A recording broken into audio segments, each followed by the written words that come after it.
Welcome to Crisis in Perception, where we examine the systems shaping our world one book at a time. It is good to be back. Today is going to be a little different. Usually we are wading through, dense sociological text or political theory, trying to parse the real world.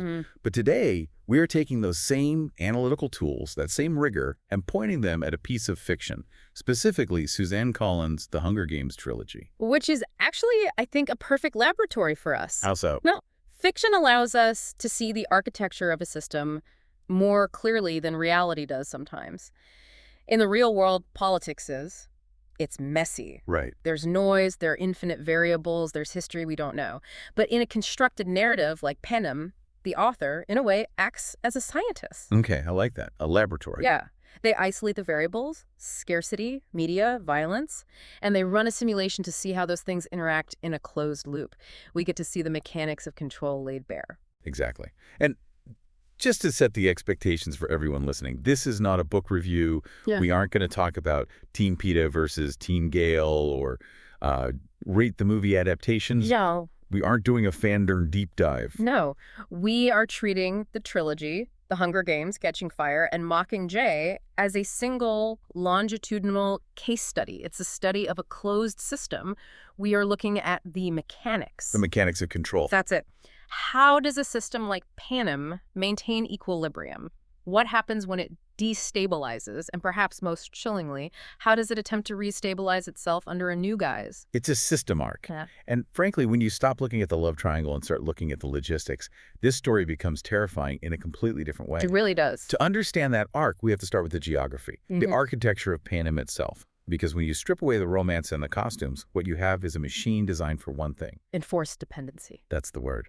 That is the foundational mechanic. Panem isn't just a country. It's a logistical supply chain that is deliberately broken. You have the capital in the center, which consumes. And the districts on the periphery, which produce. Right. But the genius, if you can call it that, of the system is that the districts aren't allowed to be self-sufficient.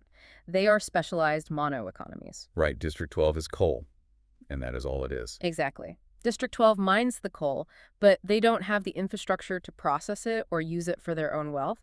They export the raw material and get, crumbs back. And District 11 grows the food, but they're not allowed to eat the harvest. I mean, that's just... It's a classic colonial model, really. If you keep every district specialized, no single district can survive on its own. So it prevents secession. It prevents any kind of unified action. If District 12 rebels, they freeze and starve.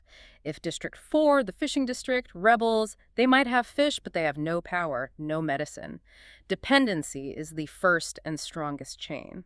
And that brings us to the most effective weapon the capital has. And it's not what you think. It's not the peacekeepers. No, not the soldiers. It's not the hovercrafts or the genetic mutations. It's calories. Scarcity as governance, it's the bedrock of their power. Let's look at District 12 specifically, because Collins is so specific about the sensory details of the scene. It's not just poor. No, it's a deep, grinding poverty. It's defined by coal dust. Yeah. It's in the wrinkles of the elderly. It's under their nails. But the thing that really struck me in this reread was the tesserae system. Oh, it's diabolical. It's weaponized poverty. That's exactly it. I want to break down the math of this because it's Yeah. easy to miss how truly evil it is. So every year, a child's name is entered into the reaping ball of the lottery for the games. Yeah. Once for every year of their age. That's the baseline. Right. So at 12 years old, your name is in once. At 18, it's in 7 times. That's the basic risk of just being alive there. But if you are starving, which almost everyone in the scene is, you can opt to have your name entered additional times. Each extra entry gives you a tesserae. Which is a meager year's supply of grain and oil for one person. It's barely enough to live on. And you can do this for every member of your family. So Katniss, trying to feed her mother and sister, has her name in that ball. What, dozens of times? Dozens. And just think about the psychology of that. The state is forcing the poor to gamble with their children's lives to obtain the basic biological fuel to keep living. You are literally trading safety for survival. And it does something else, too, something socially strategic. It breaks class solidarity. I realized this when looking at how Katniss views Peeta's family, the Bakers. They're the merchant class in District 12. And they generally don't need the tesserae. Their kids' names go in the minimum number of times. which creates this immediate built-in resentment, doesn't it? Hmm. The poor resent the merchants for being safer. The merchants might look down on the poor. Of course. It prevents the district from unifying. If you're busy resenting your neighbor because his odds of dying are lower than your kids, you aren't looking up at the capital who set the odds in the first place. It keeps the entire population in survival mode. I mean, when you are waking up every day wondering how to get enough calories to not pass out, you do not have the cognitive bandwidth to organize a revolution. Precisely. Scarcity is the wall that keeps the body weak. But that's only half the equation. You need something to keep the mind occupied. You need the spectacle. You need the games. The games are obviously the central metaphor of the series, but they serve a sort of dual purpose. On the surface, the Capitol claims they are part of the Treaty of Treason. Right, the official story. They market them as a reminder of the dark days, the first rebellion that happened 75 years prior. They say, look what happens when you fight us. We have the power to take your children. It's a raw display of dominance. It's pure terror. But the real question is, why televise it? Why make it mandatory viewing? That's the part that gets me. It's not just an execution, it's a festival. Because terror alone isn't enough. You need complicity. By turning the death of children into a televised sporting event, the Capitol achieves this incredible psychological disconnect. And it works differently on different populations, right? Exactly. The citizens of the districts are forced to watch as a punishment. But think about the citizens at the Capitol. For them, it isn't a punishment. It's a reality show. The biggest reality show of the year. They bet on the players.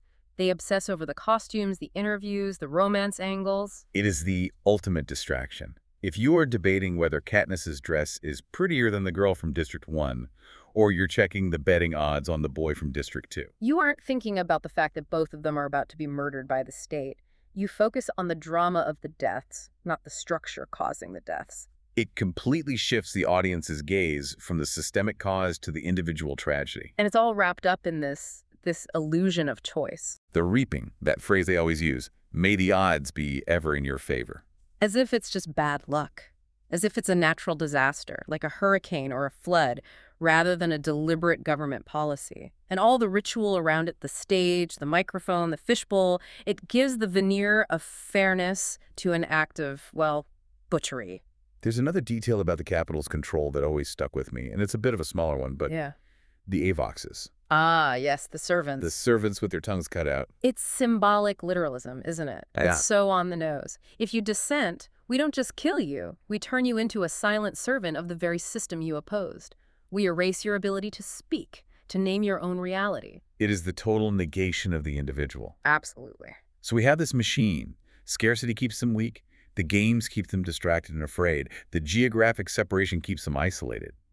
But the system is fragile. And we see that so clearly in the second book, Catching Fire. We do. President Snow visits Katniss in her home in Victor's village, and he says something very, very revealing. The girl who was on fire. A spark. Right. He admits that the whole thing is brittle. He says if she isn't contained, it could lead to an inferno.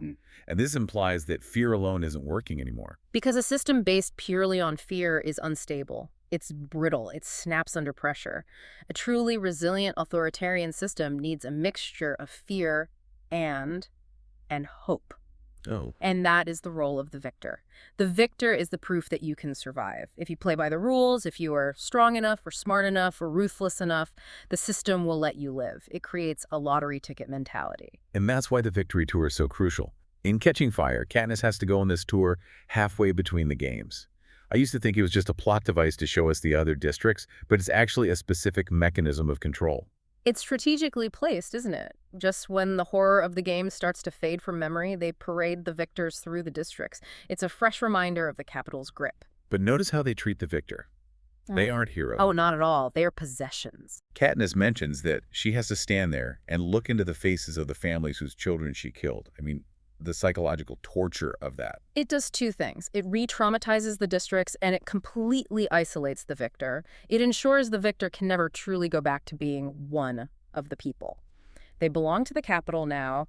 They're elevated just enough to be separated from their community, but not nearly enough to ever be safe. And we see that isolation mechanism everywhere. District 12 knows almost nothing about District 11. Mm-hmm. Electronic communication is totally controlled. And then there's the ultimate boogeyman. District 13. The ghost story. Yes. The Capitol keeps the memory of District 13's obliteration alive to say, this is the alternative to our rule, total annihilation. It's the ultimate threat used to keep the other districts in line.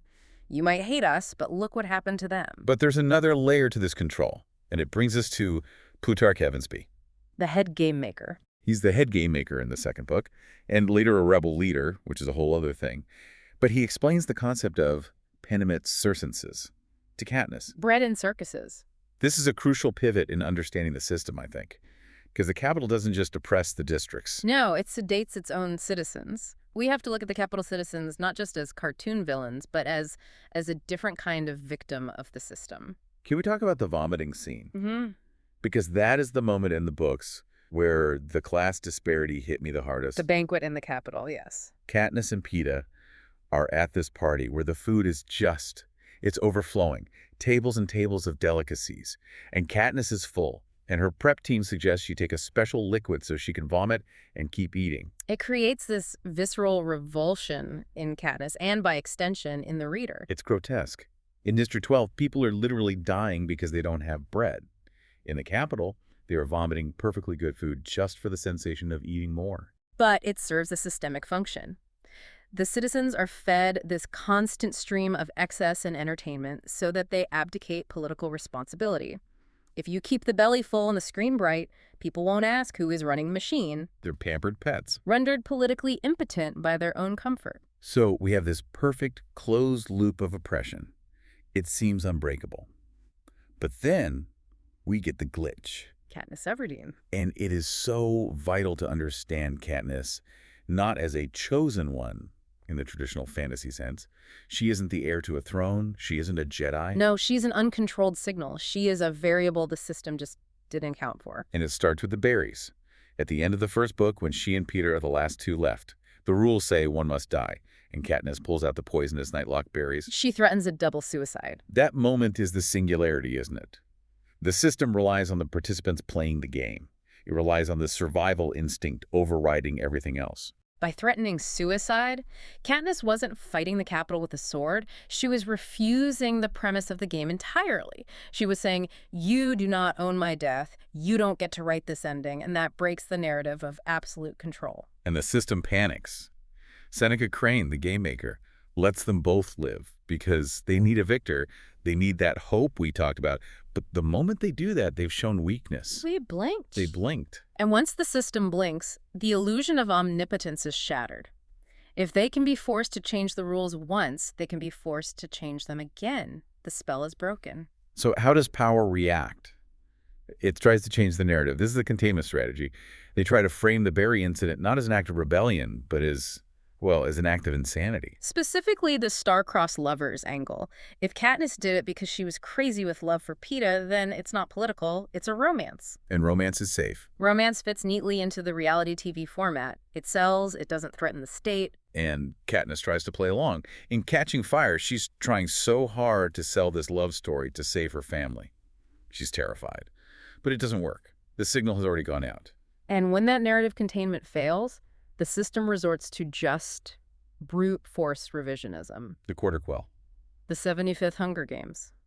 The rules are conveniently read from a sealed envelope that says the tributes for this special anniversary games will be reaped from the existing pool of victors. Which is so obviously rigged. It's transparent. It's the system changing its own laws simply to delete the glitch. They need Katniss dead.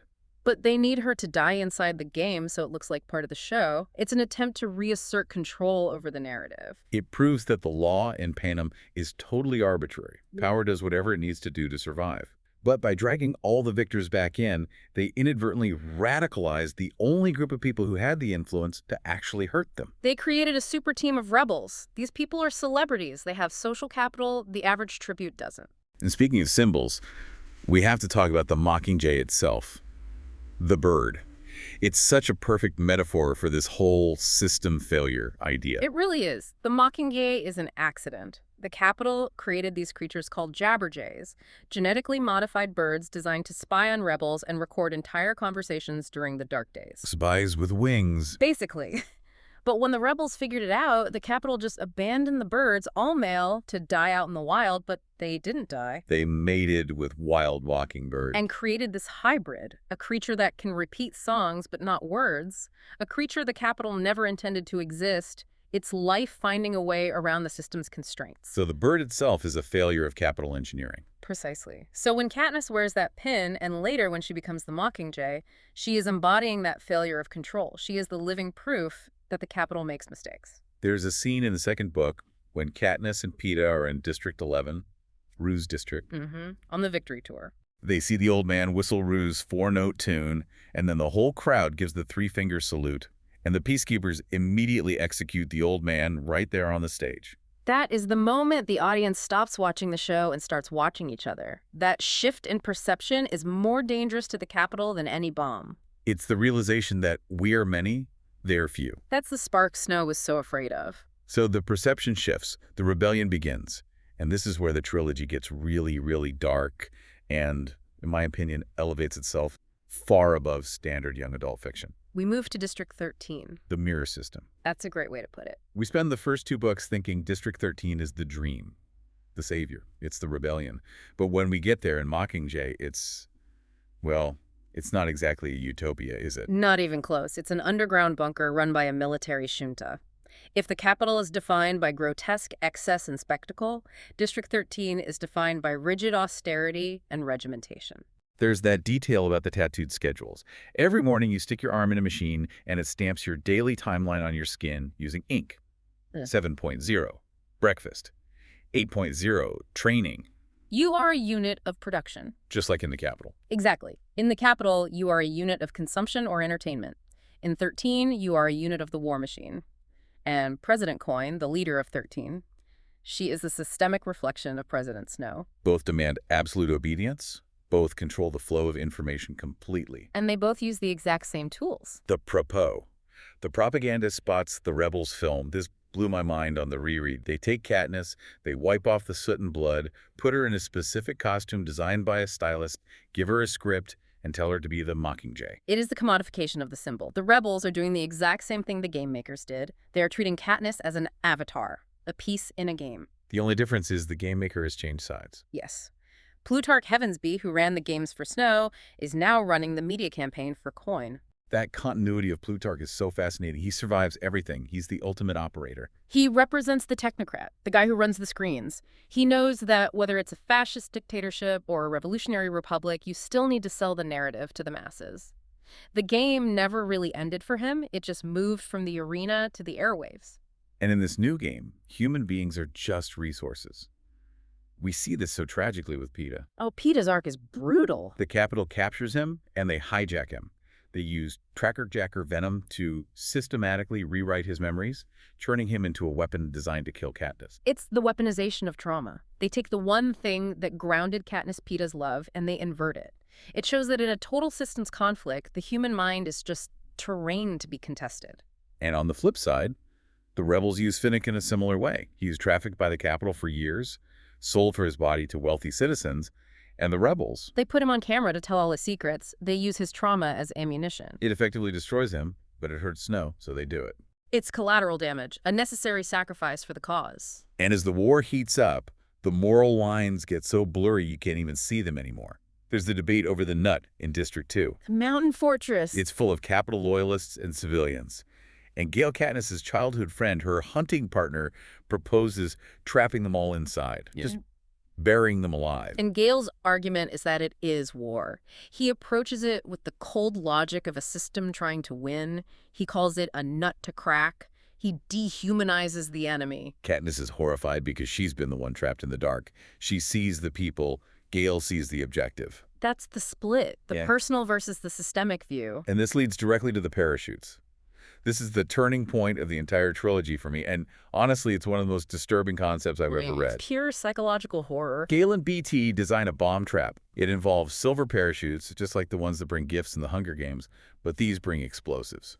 But the mechanism is specific. It's a two-stage device. The first bombs go off.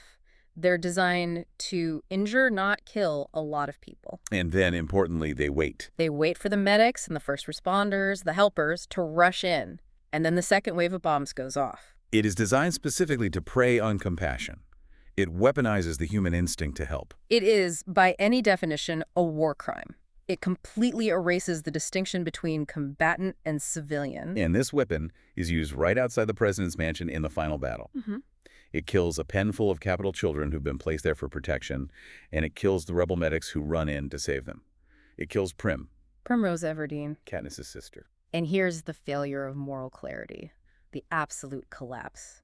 Katniss realizes that the bomb that killed her sister, the sister she volunteered for in Book 1, starting this entire chain of events, likely didn't come from Snow. It came from her own side. It came from Gale's design. It came from the rebels. That revelation just guts you. The rebellion achieved its goal. They won the war, but they did it by sacrificing the very moral foundation they were supposedly standing on. They became the thing they were fighting. Which leads to the most chilling scene in the entire series. It's not a battle, it's a meeting. The vote on the 76th Hunger Games. I remember reading this for the first time and having to put the book down. The war is over. Snow is captured. President Coin is in charge. And Coin gathers the surviving victors around a table. It's just a handful of them left. Katniss, Peeta, Haymitch. The scene is suffocating. You expect them to discuss peace, reconstruction. But Coin proposes one final Hunger Games, a symbolic one. Using the Capitol's children. For the sake of balance, she says. She argues that the districts need to see Capitol blood to be satisfied. For closure. This is the ultimate proof of the system loop. The revolutionaries, immediately upon seizing power, attempt to reproduce the exact mechanism of oppression they had just fought to destroy. Power seeks to perpetuate itself through the same symbols. Coin thinks, the games worked for Snow to keep the districts down. They will work for me to keep the Capitol down. And the victors have to vote. Peeta is horrified. He screams, "No!" But then, the others. Beria and Johanna vote yes. They want revenge. They're still trapped in the trauma response of the system. And then Haymitch looks at Katniss. He says, "I'm with the Mockingjay." And Katniss votes yes. This is the most misunderstood moment in the books, I think. Why did she vote yes? She says, "For Prim." But she's looking right at Coin. It's a strategic move. It has to be. Katniss realizes in that moment that Coin is just another Snow. If Katniss votes no, Coin will see her as a threat, an obstacle to be managed. By voting yes, Katniss makes Coin believe she is on board, that she's complicit, that she's broken and vengeful. It allows her to get close. It allows her to get to the execution. And she does. The final scene. Katniss is supposed to execute Snow. He's tied up to a post. The whole world is watching. And she draws her bow. And she shifts her aim. She shoots President Coin instead. This is the hard reset. Katniss realizes that if she kills Snow, the wheel just keeps turning with Coin at the helm. By killing Coin, the new Snow, before she can fully settle into power, Katniss forces the system to crash. She rejects the structure of the games, not just the manager of the games. It's a profound systemic intervention. And Snow laughs. He's choking on his own blood in the chaos, and he just laughs. Because he realizes Katniss finally figured it out. He realizes that in the end, she broke the game for good. So, Coin is dead. Snow dies. The war ends. But the ending, it's not a parade. It's not a celebration. Katniss goes back to District 12, which is essentially a graveyard. No, it's deeply unresolved, which is the only honest way to end a study of systems like this. There is no magical fix. Trauma doesn't just vanish because the war is over. Katniss is repairing, but she isn't healed. She makes that book, the plant book that her father started. A book of memories. She pastes in drawings of the plants and photos of the people who died. She writes down the details about them so they aren't forgotten. It's a small, quiet act of preserving reality against a world that constantly tries to rewrite history. So, putting this all together, what are the big takeaways here? If we connect this back to our crisis and perception theme, what are we really looking at? I think first we're looking at manufactured consent. Both Snow and Coin required the populace to buy into a narrative to govern. Snow had the peacekeeper narrative, Coin had the Mockingjay. They are both just stories used to grease the gears of the machine. Then there's scarcity narratives. We talked about this at the start. Yeah. Systems maintain power by artificially limiting resources. If everyone in Panem was well-fed and connected, the capital falls in a week. You have to keep people hungry to keep them divided and afraid. And media as governance. We cannot overstate the role of Plutarch Hevesby. He is the true winner of the Hunger Games. He is. He survives both regimes. He helps establish the new government. It suggests that in any modern system, The one who controls the screens ultimately controls the reality. And finally, the politics of symbols. Yeah. This whole thing wasn't a battle of policies. It was a battle of the rose versus the mockingjay. Aesthetic symbols became more powerful than actual armies. Which is terrifying because symbols are so easily co-opted, right? Coin almost co-opted the Mockingjay to build her own dictatorship. So we reached the conclusion. The trilogy reveals that replacing a dictator doesn't fix the system if the mechanics, the surveillance, the militarism, the media manipulation all remain intact. And that's the lesson of systems over intentions. Gale had good intentions. He wanted to save lives. But the system of war he designed killed Prim. Coin intended to free Panem, but the system of power led her to plan a new Hunger Games. The structure shapes the outcome more than the individual's intent. And Katniss, where does she end up in all this? Katniss ends up as a survivor, not a ruler. She survives the game. And I think the final thought she leaves us with is that the game is the constant struggle to perceive reality accurately. It's our deep dive in practice. It's fighting to remember what is real, that people are people, not symbols, not resources, in a system designed to distort that fundamental truth. There is no happily ever after. There is only the quiet work of remembering. There are much worse games to play, she says, and after seeing the system, you know she's right. Well, that is a lot to process. But that is why we do this. This deep dive was based on the Hunger Games trilogy by Suzanne Collins. We encourage you to read the books to see the system in its full detail. This project is free and publicly accessible. If you'd like to support the time, tools, and research behind Crisis and Perception, you can become a supporter on Patreon. For a shorter visual overview of this topic, see the mini explainer linked in the description. If you enjoy this kind of systems-level analysis, please like, subscribe, and comment with books or topics you'd like us to explore next.